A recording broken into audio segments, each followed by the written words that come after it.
A very good day to our lecturer. Today my group and I will be presenting to you about application of MFRS by Malaysian companies. So there are 5 of us in our group.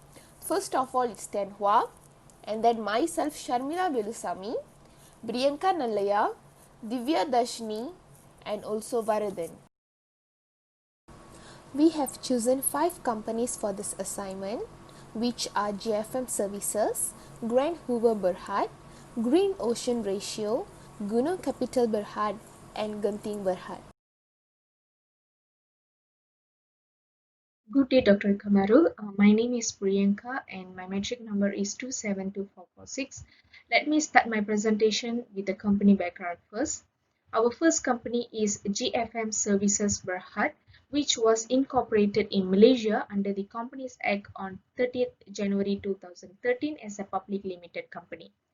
GFM Service Berhad as an investment holding company with following wholly owned subsidiaries. Through GFM, GFMS, EFMS, KPMD, and GFM Services Group is principally involved in the provision of integrated facility management and consultancy services. Facility management services, which includes both hard and soft services offerings such as civil and structural, electrical system, landscaping, plumbing and mechanical system, amongst others. Hi, my name is Divya Dashni, daughter of Sivakumar, and my metric number is 272470. Today I'm going to present on Grand Hoover Berhad, which was incorporated in Malaysia on 12 March 1971 as a private limited company under Company Act 1956. As Hoover Trillion Sdn Berhad. The company has changed its name to Grand Hoover Sdn Berhad and subsequently converted to public company status as Grand Hoover Berhad on 30 November 1995. The company was successfully listed on second board of KLFE on 22 August 1997 and known as Main Market of Bursa Malaysia Berhad. Grand Hoover Berhad principally is an investment holding company with subsidiary engaged in property development, contractor for building and construction, training and distribution of sanitary wards, fittings for pipes and ceramic tiles.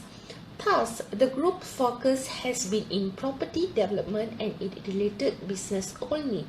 Therefore, property development for the Grand Hoover Berhad as total landmarks brand more than 135 across in Malaysia, which is at Berang, Selangor, Martin, Negeri Sembilan, Batu Pahat Johor and Kulim Kedah. Some of those been converted for development and in the process of planning stages. Hi, my name is Vardhan, son of K. Rajendran, metric number 272483. Today, I would like to explain the background of Green Ocean Corporation Berhad. Green Ocean was incorporated in Malaysia on 23 October 2003. The sector of Green Ocean is consumer products and services, where it mainly operates in palm oil, renewable and green products and services business segments.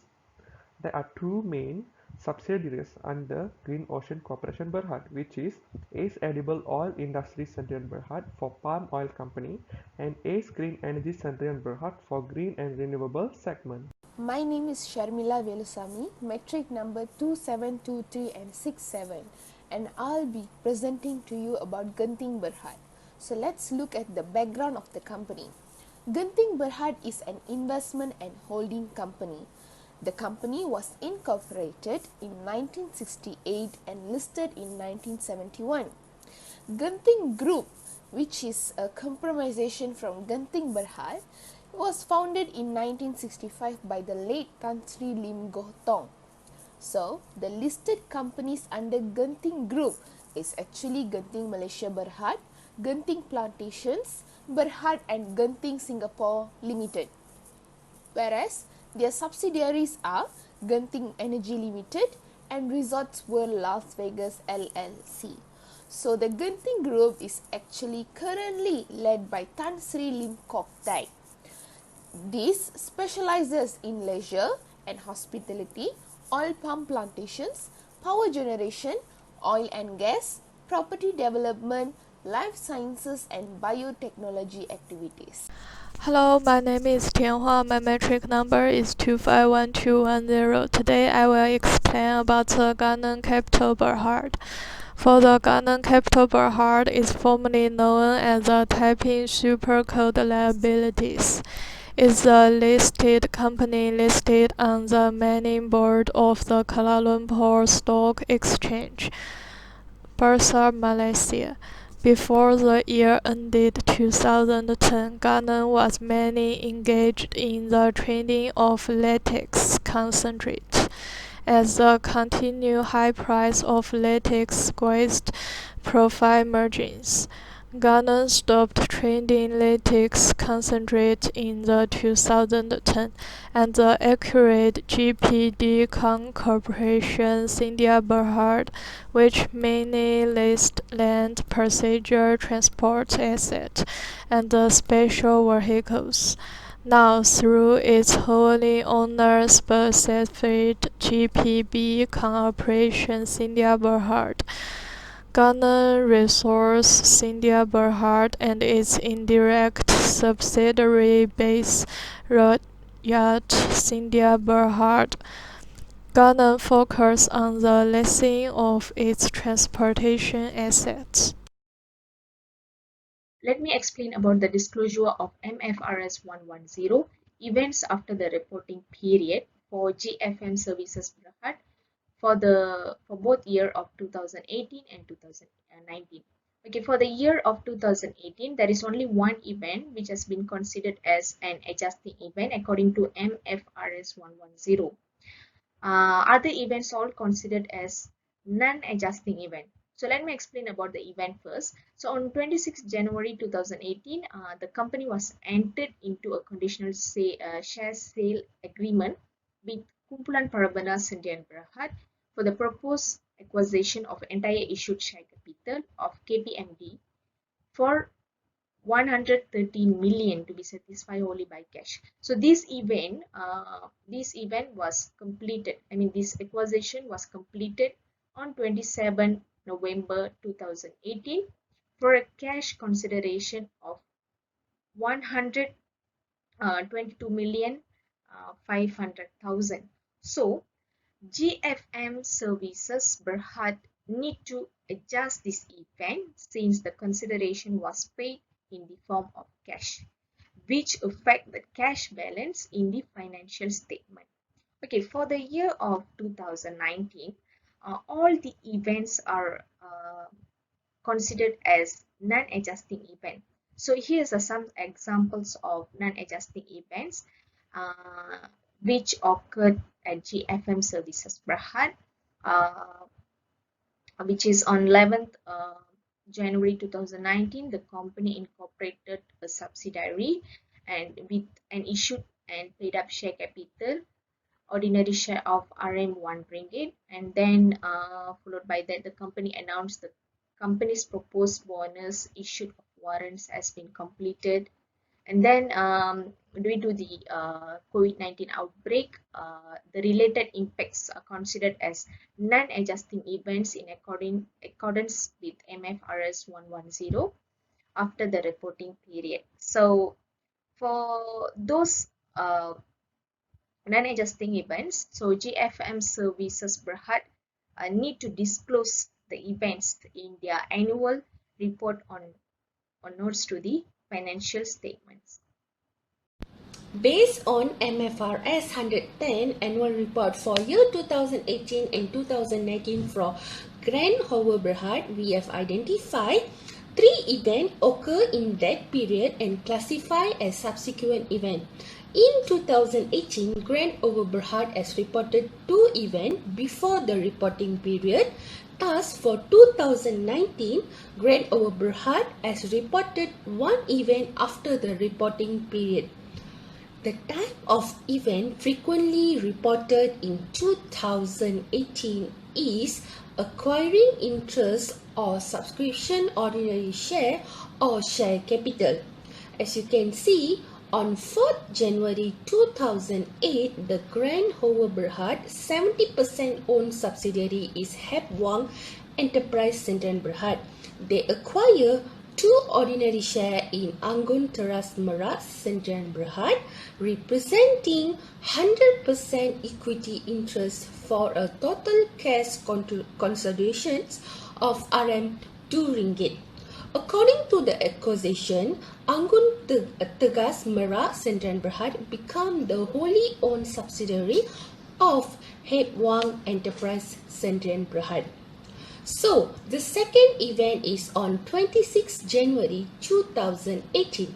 Anggun Merak Teras Sdn Bhd, an indirect subsidiary, acquired 2 ordinary shares in PTS Dura Marketing Sdn Bhd, representing 100% equity interest for a total cash consideration of RM2. Following to the acquisition, PTS Dura Marketing Sdn Bhd become the whole owned subsidiary of Anggun Teras Merak Sdn Bhd.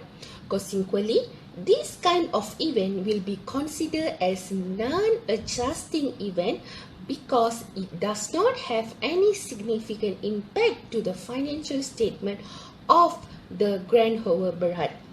So, the second one is for 2019, disposal of ordinary shares or asset.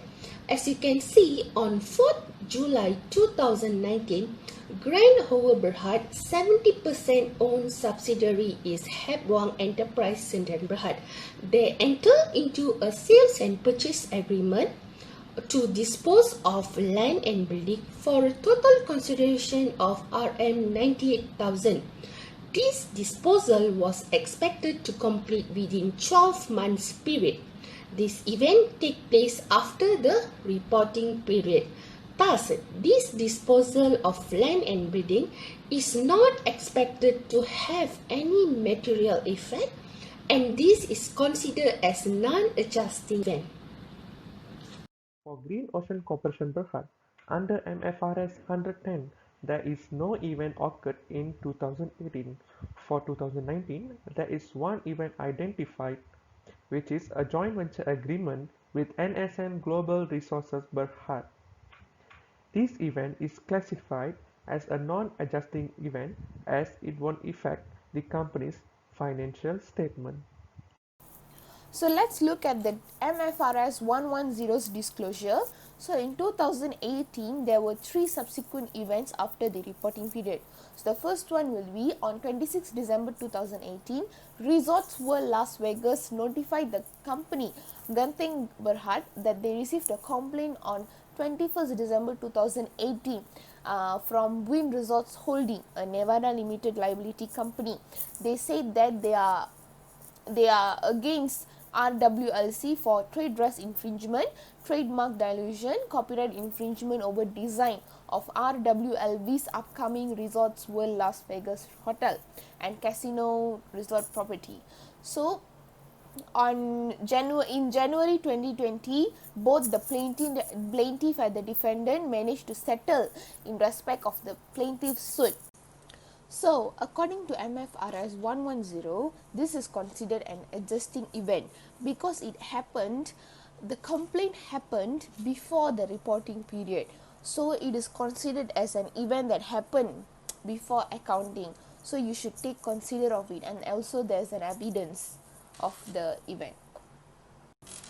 For the second event, on 30th January 2019, Genting Berhad announced that LLPL Capital Pte Ltd, a 57.9% owned indirect subsidiary, completed the book building process on 29 January 2019 and priced its offering of USD 775 million 6.875% guaranteed secured senior notes due 2039.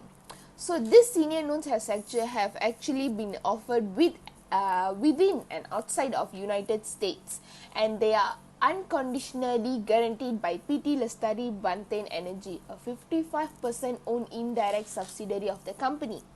So Genting Berhad announced on 7 February 2019 that the senior note have been issued by LLPL Capital on 4th February of 2019. So, according to MFRS 110, this is definitely a non-adjusting event because the senior notes have been issued after the reporting period. So, no changes has to be done on the financial statements of 2018. For the third event, so it seems that Genting Berhad application for leave to commence judicial review by the of a decision by the Ministry of Finance to amend the terms of the tax incentives that was previously granted by them was granted by the Kuala Lumpur High Court for the Genting Berhad. So this process, this whole thing is called as non-adjusting event because the tax incentive that has been promised will remain that way. So there's no changes in the amount or the calculation of the tax for the company in the during the reporting period or before the reporting period. So last but not least, for 2019, there's a non-adjusting event where the scenario goes like this. Genting Plantation on 12 February 2020 announced that the proposed unwinding of share sale and purchase agreement with Elements Renewable Sciences Singapore PTE Ltd. So dated on 11 July 2014 for the disposal of 72 million fully paid up ordinary shares by Genting Plantations to ERS Singapore for cash of 72 million.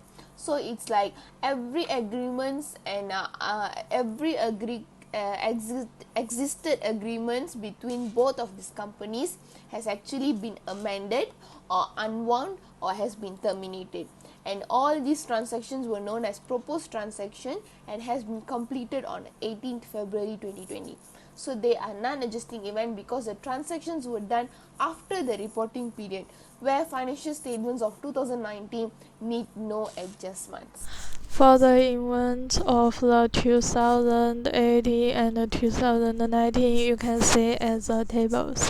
For 2018, based on the annual report of company for the year 2018, there's no information regarding MFRS 110, the amount involved and the possible impact of the event on the company financial position is not available, and no information. For the 2019, the subsequence of the financial year ended 31 December 2019, the company acquired 80,113,500 ordinary shares of LYC Healthcare Berhad and RM 0.24 each of the total consideration of the RM 4,347,240, where the group and the companies are the lessees. The group and the company applied the requirement of MFRS 13 retrospective with the cumulative effect of the interminable obligation as an adjustment of the opening balance of the retained earning and the January 1 in 2019. Let me explain about the comparative analysis between the 5 companies for quick or acid test ratio. Quick ratio, also known as acid test ratio, is a liquidity ratio that is more conservative than current ratio. It is one of the major tools for the decision making. Okay, from the graph we can understand that GFM Service Berhad and Genting Berhad having the highest quick ratio for both year of 2018 and 2019. If we look at the Grand Hoover Berhad company, the company still uh, used their current asset to settle their debt for both year of 2018 and 2019, while Green Ocean Corporate uh, Berhad's quick ratio indicate that the company inefficiently used their current asset to making the debt settlement, since their quick ratio for both 2018 and 2019 is shows very lowest ratio, okay, among all other companies. For Gunung Capital Berhad, okay, the company's quick ratio indicate that the company inefficiently used their current asset or their short-term financing facilities, since their quick ratio uh, was too high for both 2018 and 2019. Okay, so as a conclusion, uh, we can understand that GFM Service Berhad companies as the good quick ratio among all other four companies, okay, which indicate that the company efficiently use their current asset or short-term financing to settle their debt for both year of 2018 and 2019. Okay, now let us look into the financial ratio analysis of these 5 chosen company, which consists of GFM Service Berhad, Grand Hover Berhad, Green Ocean Corporation Berhad, Genting Berhad and Gunung Capital Berhad in year 2018 and 2019. Today, I'm going to explain on inventory efficiency ratio. Inventory efficiency ratio is a border term which is not only express the time interval which requires for selling and converting raw material into finished goods, but also effectively management of this process.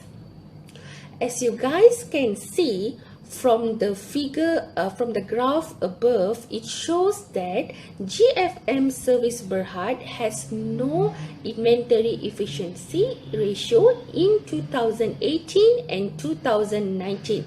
Furthermore, Green Ocean Corporation Berhad has increasing ratio from 28.31 in 2018 and 30.67 in 2019, and it has the highest ratio compared to others company.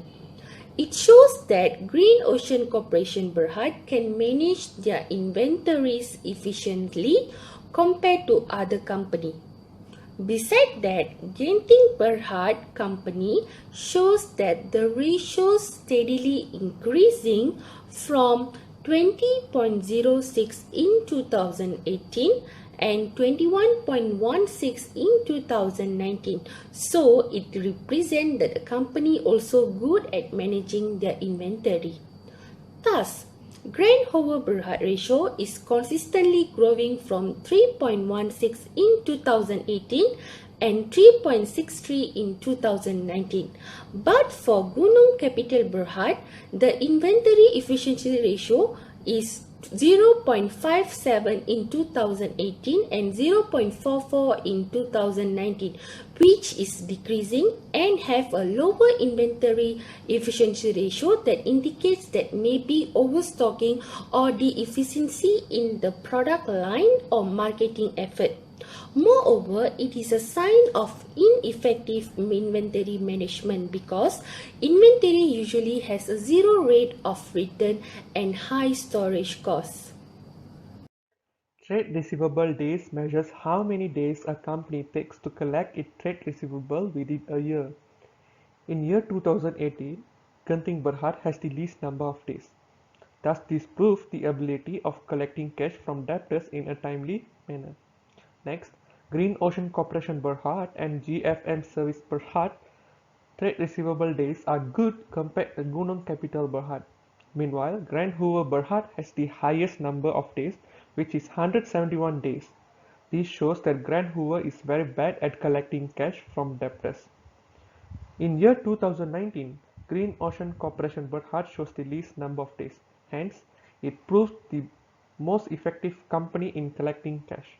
Anyhow, Genting Berhad still maintained a decent number of days from 24 days to 27 days in 2019. Meanwhile, GFM Service Berhad shows a positive result as the days decreased compared to 2018.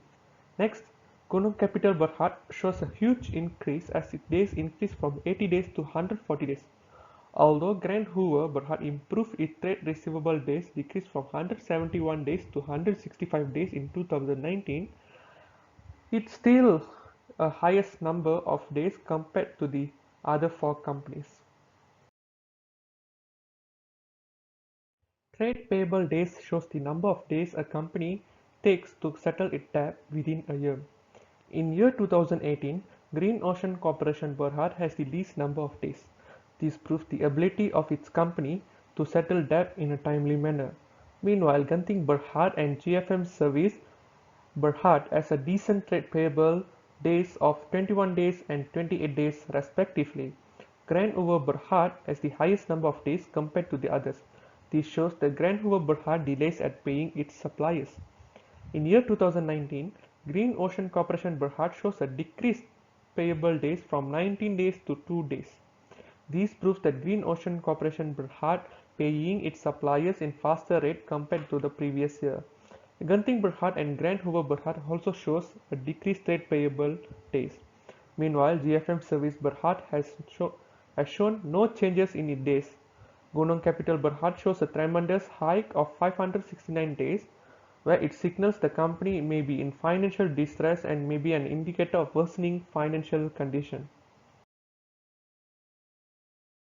So let's look at the financial analysis of sales to working capital ratio.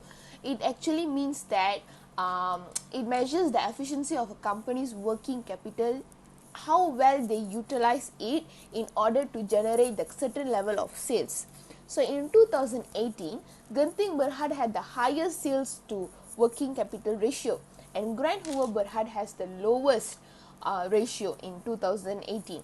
In 2019, Green Ocean Corporation Berhad managed to get the highest ratio, and Grand Hoover Berhad still remain in the lowest for sales to capital ratio. So high level of sales to working capital ratio basically means that it indicates a good efficiency of firm's sales support with use of its current assets and liabilities. So if it's low, it means that the sales are not adequate to firm's working capital and the company's sales are being generated through the unreasonably excessive use of the accounts receivable and inventories. So this might cause bad quality debts and obsolete inventory. So if you see, GFM Service Berhad and Green Hoover has increased their sales to working capital ratios in 2019 compared to 2018, which is a very good thing. This shows that they have a good progress in them and they are like utilizing it. So but then for Grand Hoover, even though it holds the lowest ranking for both years, still it shows an increasing figure, so it is also a good thing. For Gunung Capital Berhad, it has a decreased ratio value in 2019 compared to 2018, because even though they have a decreased in ratio value, still they managed to have a show a growth which explains a good performance of the company. The cash operating cycle. The cash operating cycle is the largest of time between when company purchase inventory and receive cash from account receivable. This is the time it takes for the company to convert the purchased good into cash income from the customers. It can be seen from above table that Gunung Capital Berhad cash conversion cycle is the shortest among all the 5 companies, which is the most unhealthy company. However, from 2018 to 2019, the company's cash conversion cycle was basically recorded by the half, indicating what the company's ability to option cash has increased. For the 3 companies, which is the Green Ocean Corp Berhad, GFM Service Berhad and Genting Berhad, the change in the cash conversion cycle in 2019 and 2018 is very small, which is only around 5 days for conversion. Therefore, for these three companies, the company current capital operation is very normal and healthy. For Ground Hover Berhad, the capital operation of this company is not very normal because it can be seen from above table that the data is much larger than other three companies. But compared to 2018, the data in 2019 is also declining. The company is also running in the great directions. So for conclusion, as you can see, all 5 companies have subsequent events after reporting period in their annual reports within the 2 years, 2018 and 2019, which are known as adjusting events and also non-adjusting events. So, examples of adjusting events are finding acquisition of asset, completion of the acquisition for cash, and also a lot more. So, for working capital management, it is known as it is a business strategy designed to ensure that the company operates efficiently by monitoring and using its current assets and liabilities at its best. So the primary purpose of this management is to enable the company to maintain a sufficient cash flow to meet its short-term operating costs and short-term debt obligations. And we can see that each ratio from different companies performed well according to working capital management, and this also may be due to all these companies from different sectors, and their performance must be based on the sectors. So that's all from us. Thank you.